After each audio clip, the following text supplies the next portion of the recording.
están, amigos de las redes sociales de RPP Noticias? Bienvenidos a una nueva edición de nuestro segmento internacional.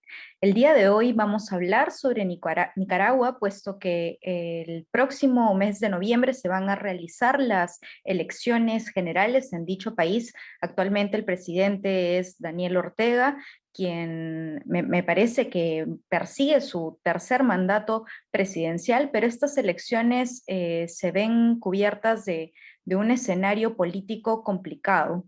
Se sabe que hay 7 candidatos presidenciales y de estos 7, ninguno está habilitado para candidatear a la presidencia. Por esta razón, vamos a conversar hoy día con Juan Carlos Ladines. Juan Carlos es profesor de negocios internacionales de la Universidad del Pacífico y con él vamos a tratar de aclarar un poco más este panorama que atraviesa Nicaragua. Bienvenido, Juan Carlos, ¿cómo estás? Buenas, Adriana, un gusto. Bueno, para empezar, agradecerte por acompañarnos el día de hoy y quisiéramos saber primero qué ha pasado con los candidatos presidenciales, por qué están todos inhabilitados para candidatearse a la presidencia. Bueno, en el caso de la oposición nicaragüense, yo pienso que ha pasado por una serie de fragmentaciones, ¿no? Estas han sido auspiciadas por el gobierno. La que ha sido mucho más drástica ha sido lo que le llaman la famosa ley guillotina, que es declarar traidores a la patria a cualquier nicaragüense que hable mal del gobierno, si se quiere decir, ¿no? Y en especial se le confiscan los activos o se le confisca cualquier, por ejemplo, si participa en un medio, ¿no? Entiendo que uno de los candidatos es afiliado, eh, tiene un hermano, si se quiere decir, que maneja un medio digital y la policía fiscal ha ido a capturar esos activos físicos. Eso es por un lado. La otra ley que ha sido, es un tipo de ley mordaza, se le conoce en cierta manera, porque lo que busca es, tal vez tenga un buen sentido, un buen objetivo, que es combatir las noticias falsas, ¿no? Los famosos fake news que le dicen ahora.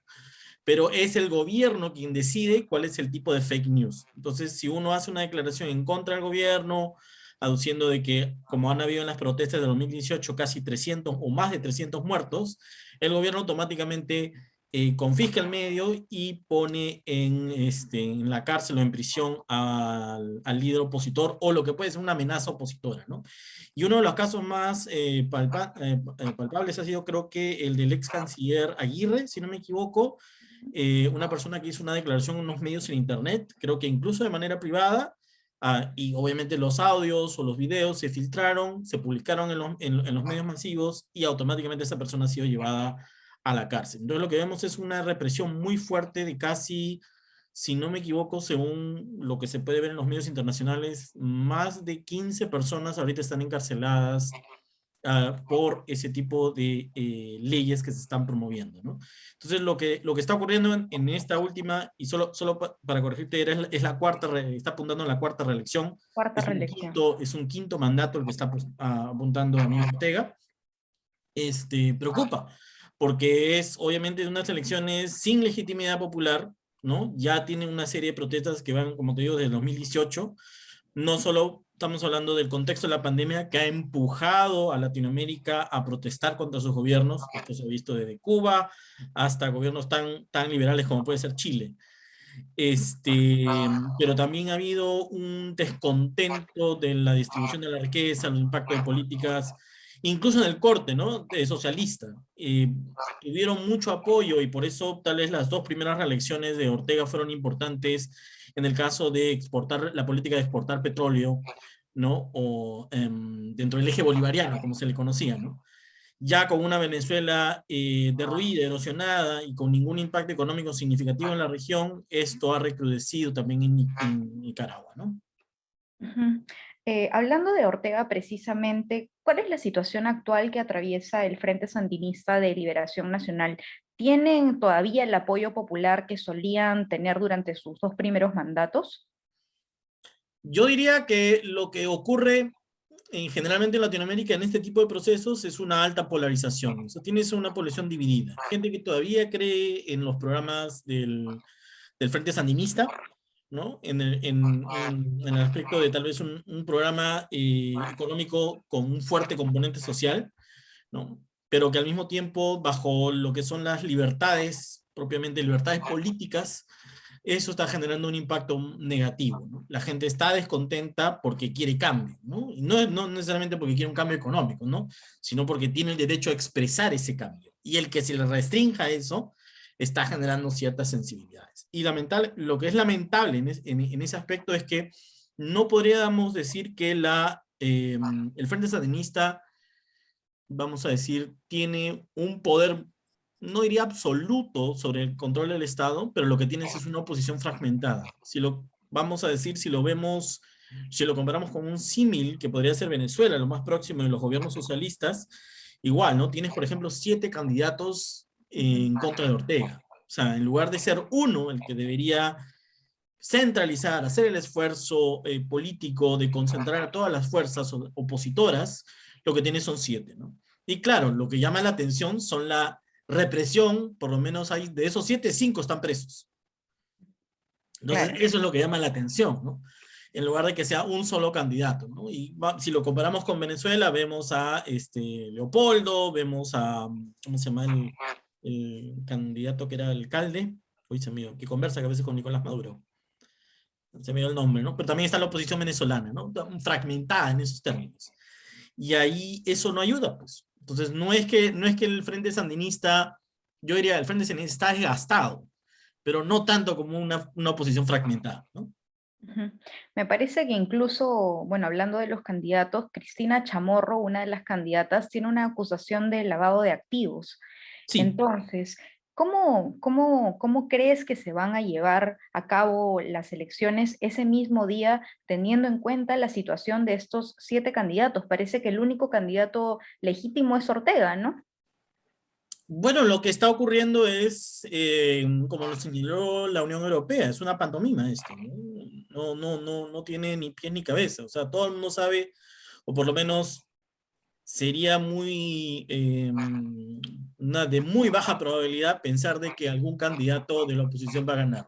Ortega tiene todos los medios copados, todos los medios electorales, ¿no? Tiene a un sistema judicial que le ha favorecido, porque prácticamente cuando él postuló en el 2006, ¿no? Y la Constitución expresamente decía no se puede postular a una reelección continua, tuvo al sistema judicial que lo apoyó y le ha permitido hacerlo de manera indefinida, ¿no? Ya incluso en el último periodo, si no me equivoco, fue los parlamentarios sandinistas que dijeron ya que se libere la restricción, puedes postular cuando a veces te dé la gana, ¿no?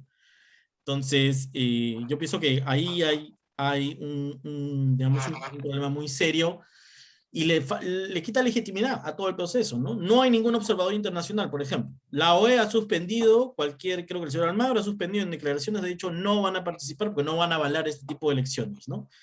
Y eso trae un problema de legitimidad porque no va a tener ningún tipo de apoyo, ningún tipo de cooperación, ¿no? Se va aislando, ¿no? Un poco lo que ha ocurrido, vuelvo a insistir, tal vez si lo comparamos con Venezuela, creo que es el mismo caso, ¿no? Y esto puede traer complicaciones. Sin embargo, quiero hacer un hincapié que si damos un paso hacia atrás y miramos qué está ocurriendo en Centroamérica, yo pienso que se puede transformar en algo muy peligroso porque tienes a un Nayib Bukele con rasgos autoritarios muy fuertes y tienes se me dio el nombre del presidente de Honduras, señor Fernández, si no me equivoco. No, Hernández, perdón, Hernández. Juan Hernández, que también, por ejemplo, tiene una serie de problemas porque su reelección ha sido fraudulenta, ¿no? Entonces, imaginemos nada más esos 3 países, ¿no? Tratando de buscar alguna legitimidad, ¿no? Entonces, es posible que Nicaragua le vaya a pedir a El Salvador, le vaya a pedir a Honduras, oye, apoya mi legitima mi elección, ¿no? Y entre ellos se van a seguir apoyando, ¿no? Entonces, sí es algo que debilita de una manera drástica el sentido democrático o lo que está buscando Centroamérica propiamente, ¿no? Ujú. Juan Carlos, ¿qué complicaciones podrían existir a largo plazo con esta falta, ausencia de legitimidad? En términos de Centroamérica, la debilidad institucional va a traer varios problemas. Primero, en términos económicos, una grave crisis, ¿no? Una grave crisis que obviamente puede impactar en el largo plazo en una mayor pobreza y obviamente en impacto migratorio, ¿no? Estamos hablando de que la gente con mayores recursos o el mejor capital humano va a comenzar a mudarse o a migrar a otro país. Ujú. Se ha visto en el caso de El Salvador, ¿no? Y en el caso de Honduras, solo para reiterar un poco el espectro en el espacio y la región, son esas poblaciones que ya se han visto mermadas en términos de oportunidades, porque o tienes un gobierno represivo o tienes la mara salvatrucha. ¿Y qué han hecho todas esas poblaciones? Han tratado de emigrar a los Estados Unidos, ¿no? Y un poquito eso fue lo que Donald Trump aprovechó para crear toda su política, su discurso del muro, ¿no? No eran mexicanos que cruzaban la frontera porque ellos están dentro de un TLC o un acuerdo comercial. Eran hondureños, eran salvadoreños o guatemaltecos que trataban de cruzar la frontera de manera ilegal, ¿no? Entonces, lo que puede ocurrir en el largo plazo es, obviamente, una depresión económica muy fuerte, un éxodo de capital humano, fuga de cerebros, ¿no? Y esto lo único que va a hacer es, por otro lado, ensimismar el poder de Ortega, ¿no? Creo que también lo va a consolidar, ¿no? Lo que hemos visto también en Venezuela, ¿no? Con Maduro, a pesar de la gran crisis humanitaria que ha generado en Sudamérica, todavía no se le saca, ¿no? Hay una legitimidad muy fuerte que todavía tiene él, ¿no? Y por eso todavía tiene capacidad de negociar en México. Ujú. Bueno, y me imagino que esta situación va a tener como consecuencia el descontento popular. Luego de las protestas de abril del 2018, mencionábamos hace un momento que hubo 300 muertos. ¿Cuál es la situación de la población? Las protestas han sido restringidas, pero la gente se sigue manifestando. Sí, todavía hay un cierto poder de manifestación y creo que bueno, en el espacio que justo estamos desarrollando, que son las redes sociales, hay un cierto apoyo, hay un ciertos espacios donde la gente todavía puede expresar sus voces. Incluso Facebook, tengo entendido, en noticias recientes, ha desactivado lo que le llaman creo que existe un nombre técnico, que se llama granja de troles, Ujú. que eran en favor del gobierno nicaragüense. Creo que está tratando de dar algunas muestras de lo que fue un poco la falla en la elección de los Estados Unidos. Yo pienso que por ahí se van a poder canalizar algunos elementos, ¿no? Y generalmente las redes sociales o el Internet, si se quiere decir, con todo su conjunto, va a tener un punto significativo. Yo no podría decir, pero quiero también remitirlo a otro espacio, como por ejemplo fue la famosa Primavera Árabe en el año 2011, donde se suprimieron, en este caso, todo lo que eran referido al tema de Internet, incluso se encarcelaron a ejecutivos de, si no me equivoco, la red social Twitter o de Google, ¿no? Que enfureció más a la gente y generó todo un espacio en favor de la democracia. Obviamente no ocurrió eso en Siria, en Tunisia, en Egipto, todavía tienen sus problemas, no lo puedo negar, ¿no? Pero si lo vemos desde ese punto de vista y lo comparamos con la región, puede ser que también ocurra eso, ¿no? Un tipo de espiral de protesta y resistencia ciudadana. No me gustaría llamarlo como una protesta violenta, pero sí de resistencia ciudadana que tenga un impacto, ¿no? En especial porque son países chicos todavía, recordemos, ¿no? Entonces, todavía ahí puede haber algún tipo de enfrentamiento, ¿no? No voy a negar de que todavía ese tipo de regímenes como el de Ortega, que está cultivando el señor Bukele, ¿no? Tiene el control de las Fuerzas Armadas, ¿no? Y la fuerza policial. Entonces, la represión supuestamente debería esperarse de ese lado, más no de la resistencia civil, ¿no? Ujú. Países como los que mencionabas, El Salvador y Venezuela, tienen una relación poco resquebrajada con Estados Unidos. Eh, este proceso electoral, digamos, qué consecuencias va a tener con la relación que tiene Nicaragua con esta potencia mundial, Estados Unidos? Bueno, ya es una relación resquebrajada, porque Ortega viene de un discurso antiimperialista y lo mantiene todavía. Incluso en sus últimas declaraciones ha acusado al embajador estadounidense en Nicaragua de elegir al candidato de la oposición, ¿no? Mi pregunta sería, bueno, ¿cuál de todos los siete, ¿no? ¿Cuál? Que me diga cuál, ¿no? Ni siquiera ha hecho una declaración en esa línea, ¿no?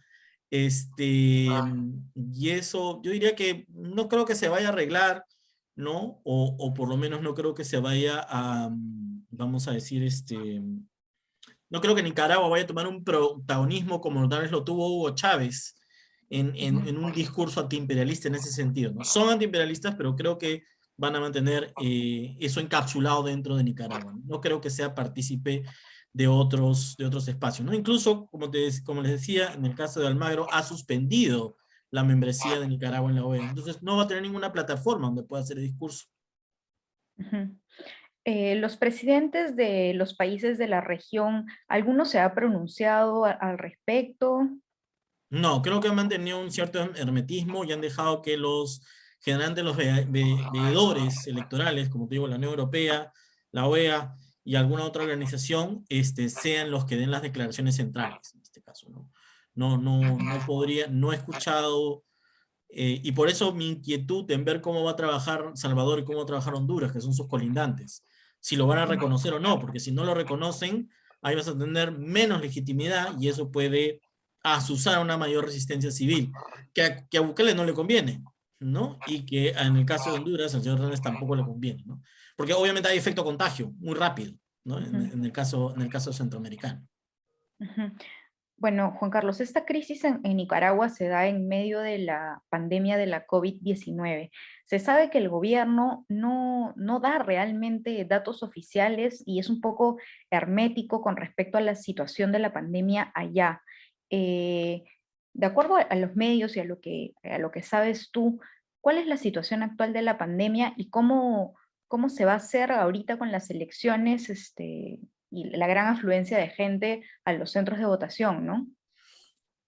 Bueno, igual no, creo que coincido contigo, ha habido cierto hermetismo en lo que son las cifras. El gobierno ha tratado de mostrar de que ha avanzado combatiendo la pandemia del COVID-19.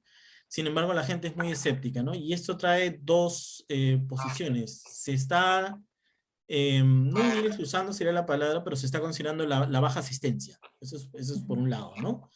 Sin Ujú, embargo, ellos tienen un sistema muy similar al nuestro, donde el cuerpo militar, ¿no? ujú, Participa en la distribución de las ánforas, ¿no? Coloca las tiendas.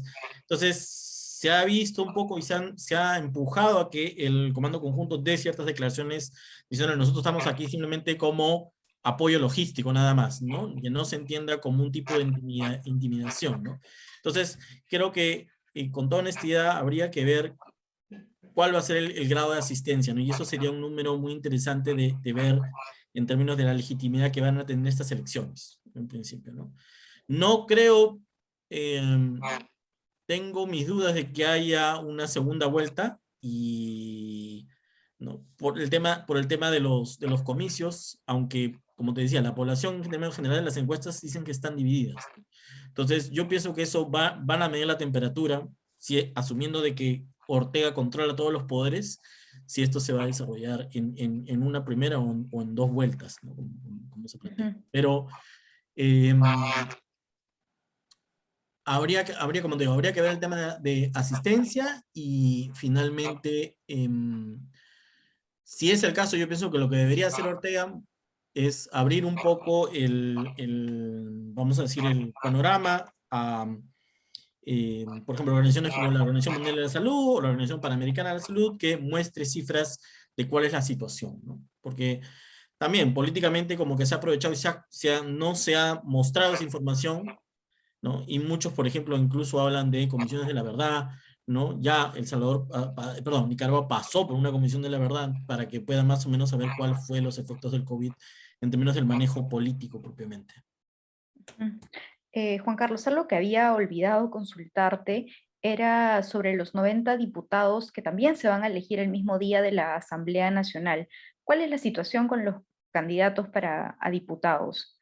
¿Pertenecen al Frente Sandinista o pertenecen a estos partidos de oposición? Bueno, el Frente Sandinista está más cohesionado en esos términos y lo que tienes es que los candidatos, dadas las restricciones mediáticas, ¿no? Por ejemplo, como la ley Mordaza, no pueden denunciar algún tipo de malestar o si quiere decir alguna propuesta, porque automáticamente el gobierno la va a decretar como falsa. Entonces, lamentablemente los candidatos de oposición en todos sus rangos han tenido menos exposición. Entonces, lo que sí se teme es que si Ortega llega al poder, esta vez puede llegar con una mayoría mucho más abrumadora, ¿no? Por la menos exposición mediática que han tenido los otros. Lo cual sería peligroso. Exactamente. Incluso yo pienso que Ortega lo aprovecharía para verlo como un tipo de legitimidad, ¿no? Diciéndole, yo tengo la mayoría, ¿no? Claro. Entonces eso me da paso, ¿no? Que no necesariamente es así, ¿no? Creo que nosotros hemos pasado por esa experiencia, ¿no? Un Congreso mayoritariamente opositor a lo que fue el presidente, ¿no? Pero fue la voluntad popular de ese momento. Ujú. Juan Carlos, ¿cómo van a ser los días próximos a las elecciones? Se sabe que no, digamos, va a haber el conteo respectivo y luego va a pasar van a pasar algunas semanas hasta que se haga la juramentación oficial del presidente electo.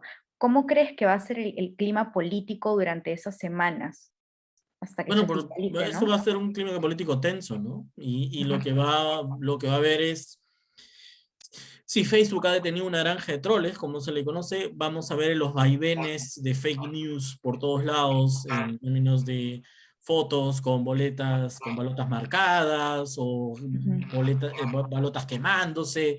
Entonces, vas a tener una situación política muy encrespada y con una población, de ser el caso, lista para salir a la calle, ¿no? Ahora, aquí quiero detenerme en, ¿va a estar lista para salir a la calle? Sí, pero no se saben, vamos a decir, los impactos a nivel COVID, ¿no? Sabemos que marchas amplias, como las que pasó el Perú, como las que hubo en Colombia incluso, ujú. no han generado un impacto abrumador a nivel de pandemia, ¿no? Entonces, yo pienso que vas a tener una población, una resistencia civil, si se quiere decir, mucho más preparada de ser el caso, ¿no? Ujú. Bueno, sin duda Nicaragua está atravesando por un momento complicado, pero desde RPP Noticias te agradecemos, Juan Carlos, por habernos acompañado hoy día y habernos ayudado un poco más a entender este complejo escenario electoral. Con gusto. Si podrías hacer un comentario final.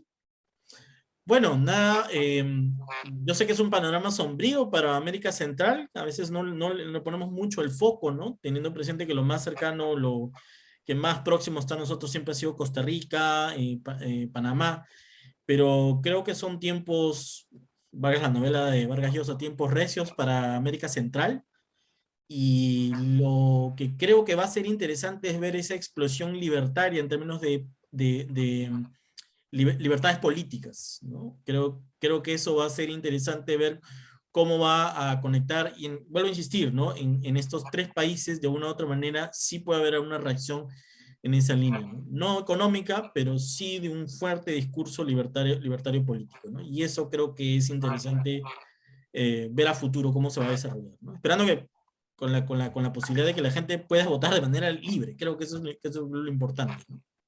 Ujú. Entiendo. Bueno, Juan Carlos, muchísimas gracias por habernos acompañado el día de hoy. ¿No? Un gusto, no hay ningún problema. Un gusto y con ustedes será hasta una nueva edición de nuestro segmento internacional. Gracias por acompañarnos.